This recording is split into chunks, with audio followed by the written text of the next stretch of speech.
नमस्कार दोस्तों। आज की तारीख है 26 फरवरी 2021 और हम डिस्कस करने जा रहे हैं आज का डेली 30। आज के डेली 30 में जो टॉपिक हम डिस्कस करने जा रहे हैं वो इकोनॉमी का भी टॉपिक है, ज्योग्राफी में भी आप मान सकते हैं। इंपॉर्टेंट टॉपिक है। 10 क्वेश्चन करंट अफेयर के भी हम देखेंगे। यूपीपीसीएस 2021, आरओ 2021, एमपीपीएससी या किसी भी एग्जाम के लिए आप पार्टिसिपेट करने वाले हैं तो आप इस प्रैक्टिस सेट के तौर पर सीरीज का लाभ उठाइए और देने जाइए एग्जाम। आप एक बार देख कर जाएंगे तो आपको लगेगा कि हाँ, आपने कुछ पढ़ाई की है। और इसको शेयर करिए उन लोगों तक जो इसको महसूस करते हैं कि पढ़ना चाहिए, जिनको इसकी आवश्यकता है। ठीक है, चलिए शुरू करते हैं और लेते हैं पहला प्रश्न। निम्नलिखित में से कौन सा राज्य देश में सर्वाधिक जूट सामानों का उत्पादन करता है? तो जूट सामानों का सर्वाधिक जो उत्पादन होता है वो होता है पश्चिम बंगाल में। पश्चिम बंगाल में क्योंकि कच्चा माल उपलब्ध है, वहां इसकी खेती होती है। जलोढ़ मिट्टी इसके लिए चाहिए और वर्षा चाहिए, ये दोनों आवश्यकताएं पूरी होती हैं। आर्द्र जलवायु चाहिए, ये भी पूरी होती है। इस कारण से ये उद्योग वहां पर विकसित हुआ। अगला प्रश्न है, आधुनिक भारत की पहली रेशम मिल की स्थापना ईस्ट इंडिया कंपनी द्वारा सन 1832 में कहाँ की गई? तो आधुनिक भारत में जो ये रेशम मिल की स्थापना हुई है उसके पहले ये जो रेशम का क्षेत्र था ये कुटीर उद्योग में आता था, तो इसकी स्थापना की गई थी हावड़ा में, है ना। कहां पे की गई? ईस्ट इंडिया कंपनी के द्वारा 1832 में हावड़ा में, ध्यान रखिएगा। अगला प्रश्न है, उत्तर प्रदेश में चमड़ा उद्योग का विकास कहाँ हुआ है? यहाँ पे देखिए, आपको कानपुर और उन्नाव नहीं मिल रहा है, तो दूसरा ये एरिया जो है आगरा और मथुरा। आगरा में चमड़ा और जूता उद्योग बहुत व्यापक पैमाने पर है, तो आगरा और मथुरा में ये उत्तर प्रदेश में फैला हुआ है चमड़ा उद्योग। और पूरे संसार का 90% चमड़ा जो है ये जो भेड़, बकरी, भैंस, गाय, समुद्री घोड़ा, हिरन, इन सब से बनाया जाता है। अगला जो प्रश्न है, निम्नलिखित कथनों पर विचार करिए। कोलकाता हुगली औद्योगिक प्रदेश बिहार में स्थित है। गलत है, ये बिहार में नहीं है, पश्चिम बंगाल में है। और हुगली ब्रह्मपुत्र की सहायक नदी है, ये भी गलत है क्योंकि ये गंगा की सहायक है। ठीक है ना, गंगा की वितरिका है। तो दोनों के दोनों यहाँ पर गलत है और इसका सही उत्तर डी हो जाएगा। और कोलकाता हुगली औद्योगिक प्रदेश जो है ये गंगा की वितरिका हुगली नदी के किनारे पश्चिमी बंगाल राज्य में विकसित है और कोलकाता हावड़ा का क्षेत्र इस औद्योगिक प्रदेश के केंद्र में है। अगला प्रश्न है, मुंबई का प्राचीन काल से व्यापारिक महत्व होने के कारण इस प्रदेश का विकास हुआ। क्या ये सही है? दूसरा है कि मुंबई पुणे औद्योगिक प्रदेश मुख्यतः मुंबई, ठाणे से पुणे तथा नासिक व सोलापुर जिलों में विस्तृत है। तो दूसरा तो सही है, लेकिन मुंबई का जो विकास यह है इसमें दिया प्राचीन काल। प्राचीन काल से नहीं, आधुनिक काल से हुआ। तो पहला गलत है, दूसरा सही है। बी ऑप्शन इसका करेक्ट हो जाएगा। ठीक है, 1869 में जब सोज नहर का विकास हुआ, वहां पे कपास की प्राप्ति हुई और यहाँ पे मुंबई के क्षेत्र आसपास में महाराष्ट्र में औद्योगिक काल में व्यापारिक नगरीय स्थिति उसकी बनी, श्रम की उपलब्धता थी, फिर जल विद्युत का उत्पादन पश्चिमी घाट में होने लगा। तो ये जो क्षेत्र था पूरा वो औद्योगिक क्षेत्र के रूप में विकसित हो गया। अगला जो प्रश्न है, निम्नलिखित में से किसमें सीसा का उपयोग प्रमुख रूप से किया जाता है? कांच बनाने, बैटरी बनाने, बिजली की केबल बनाने। तो कांच बनाने में तो सीसा वैसे ही प्रयुक्त होता है, बैटरी और विद्युत के केबल बनाने में भी होता है। तो इस प्रश्न का सही उत्तर क्या हो जाएगा? डी, उपर्युक्त सभी। नेक्स्ट क्वेश्चन, निम्नलिखित कथनों पर विचार करें। तांबा भारत का नवीनतम धात्विक उद्योग है और भारत तांबे की मांग आयात द्वारा पूरी करता है। भारत तांबे की मांग आयात द्वारा पूरी करता है। दूसरा स्टेटमेंट ये है, तो क्या ये दोनों सही हैं? दूसरा तो सही है कि आयात के द्वारा पूरा करता है, लेकिन तांबे के साक्ष्य तो आपको देखेंगे, आप इंडस वैली सिविलाइजेशन में जाएंगे तो वहीं से आपको मिलना शुरू हो जाते हैं। ठीक है, और ये नवीनतम उद्योग नहीं है। अगला जो प्रश्न है, निम्नलिखित कथनों पर विचार करें। भारत एल्युमिनियम उत्पादन में आत्मनिर्भर राष्ट्र नहीं है। और दूसरा है, एल्युमिनियम उद्योग सामान्यतः विद्युत उत्पादन संयंत्रों के समीप स्थापित किए जाते हैं। तो यहाँ पर जो दोनों स्टेटमेंट दिए आपको बताना है कौन से सही है। तो यहाँ पहला तो गलत है क्योंकि धात्विक उद्योगों में एल्युमिनियम लौह इस्पात उद्योग के पश्चात दूसरा सबसे महत्वपूर्ण उद्योग है और भारत एल्युमिनियम उत्पादन में आत्मनिर्भर है। ठीक है, जबकि दूसरा जो है कि विद्युत उत्पादन संयंत्रों के समीप स्थापित किए जाते हैं क्योंकि इसमें बृहद स्तर पर ऊर्जा की आवश्यकता होती है। तो दूसरा सही है, पहला गलत है क्योंकि भारत आत्मनिर्भर राष्ट्र है। किसमें? एल्युमिनियम उत्पादन में। किस इस्पात संयंत्र से स्टेनलेस स्टील का निर्माण किया जाता है? कौन सा इस्पात संयंत्र है जिससे स्टेनलेस स्टील का निर्माण किया जाता है? सेलम, बोकारो, हिंदुस्तान स्टील लिमिटेड या इनमें से कोई नहीं? तो यहाँ पर जो सेलम इस्पात संयंत्र है तमिलनाडु में यह पड़ता है, सेवराय पहाड़ी में जो क्षेत्र है इसका। और इस इसे नवेली से लिग्नाइट कोयले की प्राप्ति होती है, ये भी ध्यान रखिएगा, नवेली से इसको कोयला मिलता है, सेलम को। और ये 1982 से कार्यशील है। यहाँ पे स्टेनलेस स्टील का निर्माण किया जाता है। किसका निर्माण किया जाता है? स्टेनलेस स्टील का निर्माण किया जाता है। नेक्स्ट क्वेश्चन, विशाखापत्तनम इस्पात संयंत्र विशाखापत्तनम बंदरगाह के पास है, और दूसरा है कि भारत का दूसरा समुद्र तटीय इस्पात कारखाना है। तो ये दोनों के दोनों स्टेटमेंट सही नहीं है। पहला तो सही है, पहला सही है इसमें कि विशाखापत्तनम इस्पात संयंत्र विशाखापत्तनम बंदरगाह के पास है, और दूसरा समुद्र तटीय इस्पात कारखाना नहीं है। ये भारत का पहला समुद्र तटीय इस्पात कारखाना है। तो दूसरा इसमें गलत हो गया, पहला सही है। 1982 में इसकी स्वीकृति मिली थी, और भारत और सोवियत संघ के बीच में एक समझौता हुआ था 1979 में।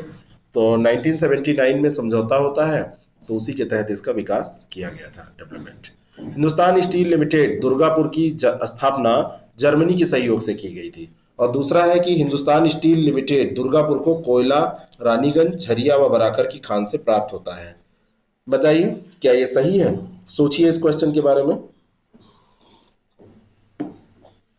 पहला स्टेटमेंट जो है वो गलत है, क्योंकि इसकी स्थापना 1959 में पश्चिम बंगाल के बर्धमान जिले में, यहाँ पर क्या दिया हुआ है कि ये जर्मनी के सहयोग से की गई थी, जबकि ये की गई थी ब्रिटेन के सहयोग से। और इसे कोयला रानीगंज, झरिया वराकर की खान से, और लौह गुआ खान सिंहभूम झारखंड से, और जल विद्युत दामोदर नदी घाटी से प्राप्त होती है। समझ में आई बात? याद रखिए, ऐसे प्रश्न आजकल खूब पूछे जा रहे हैं।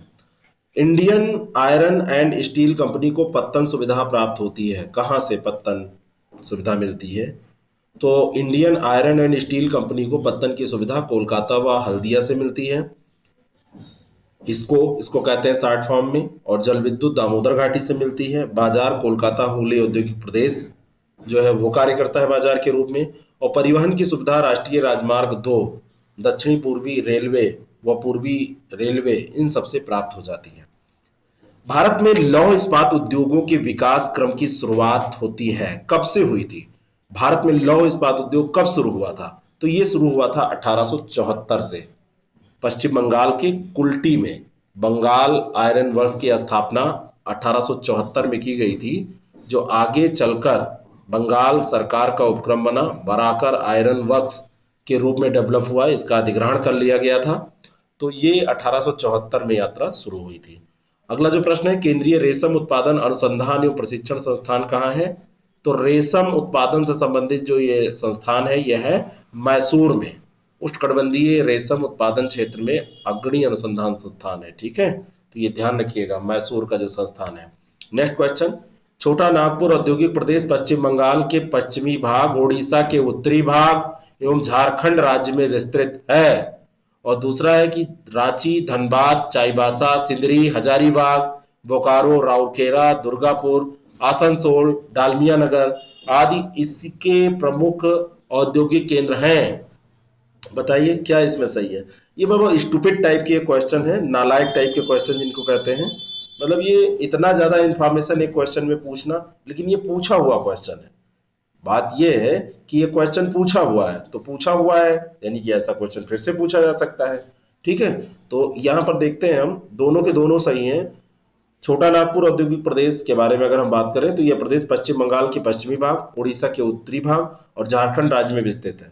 रांची, धनबाद, चाईबासा, सिंदरी, हजारीबाग, बोकारो, राउरकेला, दुर्गापुर, आसनसोल, डालमिया नगर, ये सब औद्योगिक केंद्र है यहाँ पर स्थित। अगला जो प्रश्न है, रेणकूट सोनभद्र उत्तर प्रदेश में अवस्थित एल्युमिनियम कारखाना कौन सा है? उसका नाम क्या है? तो इसका नाम है हिंदुस्तान एल्युमिनियम कंपनी, हिंडाल्को इसको कहते हैं। ठीक है, कारखाना जो है ये रेणकूट सोनभद्र उत्तर प्रदेश में। बॉक्साइट की प्राप्ति जो होती है इसको झारखंड के लोहरदग्गा से, रांची व पलामू जिलों, उड़ीसा और छत्तीसगढ़ राज्यों से। और ऊर्जा की प्राप्ति रिहंद जल विद्युत परियोजना से होती है। एक बार यह भी प्रश्न पूछा गया है कि हिंडाल्को को जल ऊर्जा कहां से प्राप्त होती है, जल विद्युत कहां से मिलती है? तो ये रिहंद से मिलती है। और हिंडाल्को का डेवलपमेंट संयुक्त राज्य अमेरिका के मदद से किया गया था। अगला जो प्रश्न है, वर्ष 1907 में जे एन टाटा ने Tata iron and steel company TISCO की स्थापना वर्तमान झारखंड राज्य के जमशेदपुर साकची में की थी। और दूसरा है, यह कारखाना दामोदर नदी के तट पर स्थापित किया गया था। दोनों सोचिए क्या सही है? पहला स्टेटमेंट तो बिल्कुल सही है, 1907 में जमशेद टाटा जो थे उन्होंने किया था।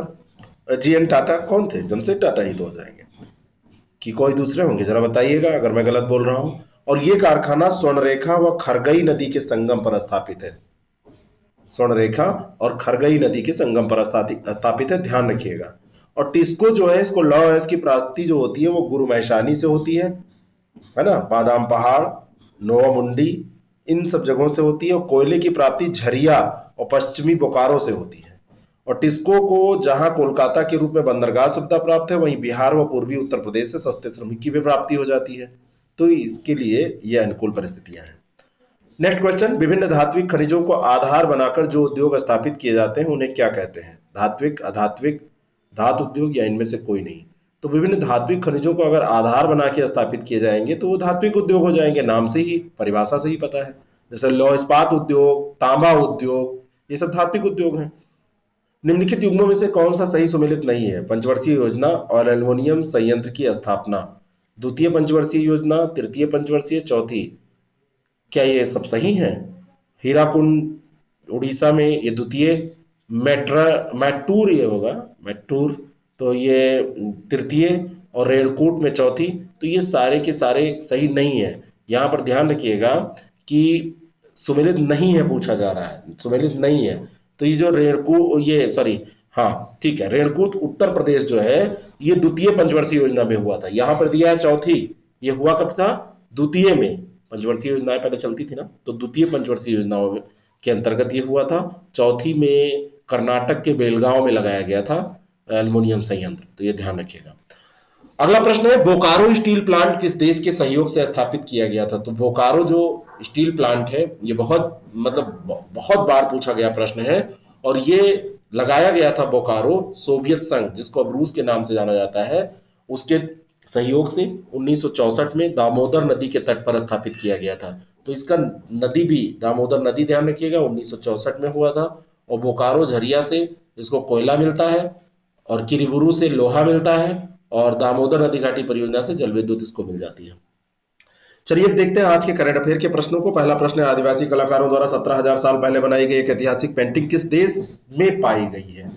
तो अभी एक कंगारू की पेंटिंग मिली है ऑस्ट्रेलिया में, और माना जाता है कि यह ऑस्ट्रेलिया की सबसे पुरानी कलाकृति है। 17,000 साल पहले इसको बनाया गया था, 2 मीटर लंबी है, और पश्चिमी ऑस्ट्रेलिया के किम्बरली क्षेत्र में ये पाई गई है। ठीक है, पश्चिमी ऑस्ट्रेलिया के किम्बरली क्षेत्र में। कोवैक्स योजना के माध्यम से मुफ्त कोविड टीकों का बैच प्राप्त करने वाला पहला देश कौन सा बना है? तो ये देश है घाना। कोवैक्स जो योजना है इसके बारे में हम देखते हैं। ये कोवैक्स जो योजना है ये गावी के साथ मिलकर WHO चला रहा है, और इसका उद्देश्य है गरीब जो देश है उनको कोविड-19 के खिलाफ टीके उपलब्ध कराना। तो ऐसी खेप पाने वाला पहला जो देश है वो घाना है। फिनो पेमेंट बैंक का मुख्यालय कहाँ है? फिनो पेमेंट बैंक को अभी अनुसूचित बैंकों में शामिल किया गया, इसका मुख्यालय मुंबई में है। आरबीआई की 1934 की भारतीय रिजर्व बैंक का जो अधिनियम है, आरबीआई एक्ट जो है, उसकी दूसरी अनुसूची में इसको शामिल किया गया है, और इसका मुख्यालय मुंबई में है। टिपरा लैंड क्या है? तो टिपरा लैंड जो है ये त्रिपुरा के आदिवासियों के लिए एक अलग राज्य का गठन करने की जो मांग चल रही है उसमें ये वही टिपरा लैंड वही है।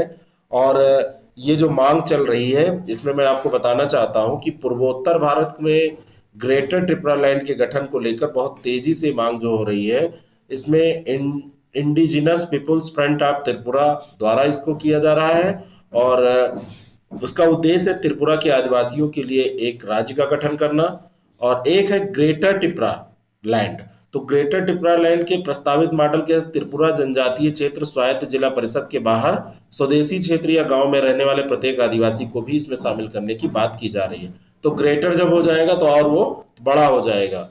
कहने का मतलब आदिवासी जो क्षेत्र है उसके साथ में स्वदेशी क्षेत्र या गांव में रहने वाले जो आदिवासी उनको भी शामिल करने की बात इसमें चल रही है। अगला जो प्रश्न है, प्रधानमंत्री नरेंद्र मोदी 2 मार्च से 4 मार्च के मध्य आयोजित होने वाले दूसरे मेरीटाइम इंडिया समिट 2021 का उद्घाटन करेंगे। फिक्की को इस शिखर सम्मेलन का उद्योग भागीदार नामित किया गया है, दूसरा स्टेटमेंट है। तो पहला स्टेटमेंट तो इसमें बिल्कुल सही है कि वो करेंगे, और ये मुंबई में पहले मेरी टाइम इंडिया समिट का आयोजन जो हुआ था वो 2016 में मुंबई में किया गया था। और अब की बार जो ये आयोजन हो रहा है इस शिखर सम्मेलन में, तो इसमें फिक्की को उद्योग भागीदार के रूप में नामित किया गया है। ये भी बात सही है, तो दोनों स्टेटमेंट सही हो गए। और ये जो शिखर सम्मेलन हो रहा है, इसका उद्देश्य है ज्ञान और अवसरों के पारस्परिक आदान प्रदान हेतु भागीदार देशों के साथ अंतर्राष्ट्रीय सहयोग के लिए एक शक्तिशाली मंच प्रदान करना। तो ये ध्यान रखिएगा। और इसका आयोजन जो हो रहा है 2 से 4 मार्च के बीच में हो रहा है। पहला हुआ था 2016 में मुंबई में।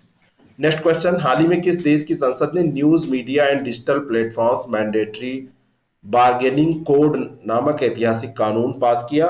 तो ये पारित किया है ऑस्ट्रेलिया ने, और 25 फरवरी को पारित किया है। फेसबुक और गूगल को लक्षित करते हुए ऑस्ट्रेलियाई समाचार सामग्री को प्रकाशित करने के लिए भुगतान को अनिवार्य बनाया गया है। फेसबुक और गूगल को ऑस्ट्रेलियाई समाचार संगठनों को भुगतान करने के लिए सरकार के साथ समझौतों पर हस्ताक्षर करने की भी बात हो रही है। मतलब ये किए हैं इन लोगों ने, फेसबुक और गूगल ने।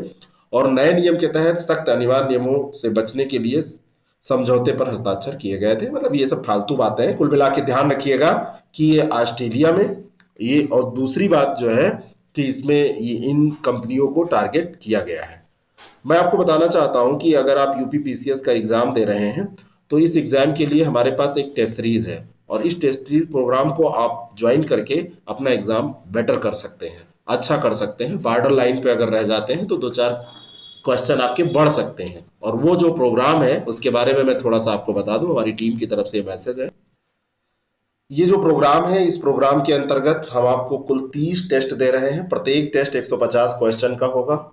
विषयवार इसमें टॉपिक वाइज टेस्ट होंगे, करंट अफेयर के टेस्ट शामिल होंगे, फुल टेस्ट यानी कि मिसलेनियस जो प्रश्न जैसे आपके यूपी कमीशन के द्वारा पूछे जाते हैं वैसे टेस्ट होंगे, सिसाइट के भी टेस्ट इसमें होंगे। और इसका पीडीएफ हम आपको देंगे कई रूपों में। एक पीडीएफ तो आपको मिलेगा जिसमें आपका केवल क्वेश्चन पेपर होगा। आप घर पे बैठ के ऑनलाइन पहले टेस्ट दीजिए ऐप पे, फिर आप घर पे बैठ के देना चाहिए तो वैसे भी दे लीजिए। फिर एक पीडीएफ हम देंगे जिसमें व्याख्या भी दी होगी, पूरा व्याख्यात्मक हल होगा, और प्रमुख आंकड़े और करंट अफेयर पर आधारित प्रश्न उसमें तो होंगे ही, साथ में क्वेश्चन इन सब पे आधारित हम आपको पीडीएफ के फॉर्म में दे देंगे, प्रैक्टिस करा देंगे, जिससे कि आपको कोई दिक्कत ना हो एग्जामिनेशन हॉल में। ये 30 टेस्ट हैं और इन 30 टेस्ट को केवल 499 रुपए में दिया जा रहा है। इसके लिए आपको आईएएस प्रेप एकेडमी ऐप को डाउनलोड करना है, या फिर हमको व्हाट्सएप या कॉल करना है 6307281212 पर। यूपी टेस्ट सीरीज लिखकर भी आप भेज सकते हैं, जिससे जानकारी आपको मिल जाए। चलिए अगले प्रश्न को देखते हैं। अगला जो प्रश्न है, भारत सरकार ने घोषणा की है कि कोविड-19 टीकाकरण का दूसरा चरण शुरू होगा। कितने तारीख से? तो भारत सरकार के अनुसार ये 1 मार्च 2021 से शुरू हो जाएगा, और इस बार का जो चरण होगा इसमें 60 साल से ऊपर के जितने भी लोग हैं आयु वर्ग के, उनको टीका लगाया जाएगा। 10,000 सरकारी और लगभग 20,000 निजी टीकाकरण केंद्र बनाए गए हैं, वहां पर टीकाकरण करवा पाएंगे लोग। और 1 मार्च 2021 से ये चरण शुरू होने जा रहा है। कुछ दिशा निर्देशों के अनुसार 45 वर्ष से अधिक आयु के लोग और रोगों से पीड़ित लोगों का भी टीकाकरण इसमें किया जाएगा, जिनको जरूरत है खुराक की। अगला जो प्रश्न है, किस भारतीय नेता ने जलवायु परिवर्तन पर संयुक्त राष्ट्र सुरक्षा परिषद में पहली बार संस्कृत का उपयोग किया? तो ये उपयोग करने वाले हैं प्रकाश जावड़ेकर। यूएनएससी में, यूनाइटेड नेशनल सिक्योरिटी काउंसिल में पहली बार संस्कृत का उपयोग, मोदी जी मत मारिएगा, ये इन्होंने किया है प्रकाश जावड़ेकर ने, जो केंद्रीय पर्यावरण वन और जलवायु परिवर्तन मंत्री हैं। अगला प्रश्न, हाल ही में राष्ट्रीय अनुसूचित जाति आयोग के अध्यक्ष के रूप में किसने पदभार संभाला है? तो ये जो पदभार संभाला है एनसीएससी के रूप में, इनका नाम है विजय सापला। भाजपा नेता हैं। 24 फरवरी 2021 को इन्होंने राष्ट्रीय अनुसूचित जाति आयोग एनसीएससी के अध्यक्ष के रूप में पदभार ग्रहण किया।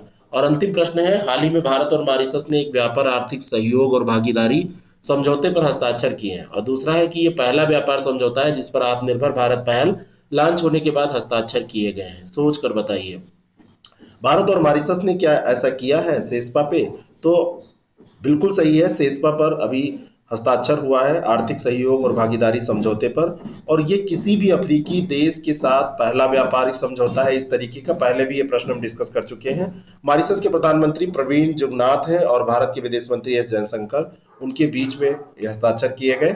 और 17 फरवरी 2021 को मंजूरी दी गई और ये मार्च 2021 से लागू होगा। और ये पहला व्यापारिक समझौता है जिस पर आत्मनिर्भर भारत पहल लॉन्च होने के बाद में हस्ताक्षर किया गया है। यह पहला समझौता इस रूप में भी है जिसमें भारत ने किसी अफ्रीकी राष्ट्र के साथ हस्ताक्षर किए हैं जहां चीन का आर्थिक प्रभुत्व है।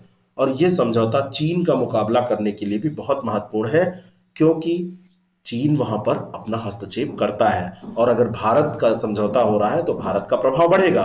संधि जो ये हुई है, इसके अलावा संधि अन्य अफ्रीकी राष्ट्रों के साथ इस तरह की और अधिक संधि के लिए मंच भी तैयार करेगी। तो कैसा लगा आपको आज का डेली 30? जरूर बताएं और शेयर करें इसको खूब ज्यादा, जिससे ये प्रोग्राम चलता रहे। और लाइक करना ना भूलें अगर आपको पसंद आता है तो। Thank you very much.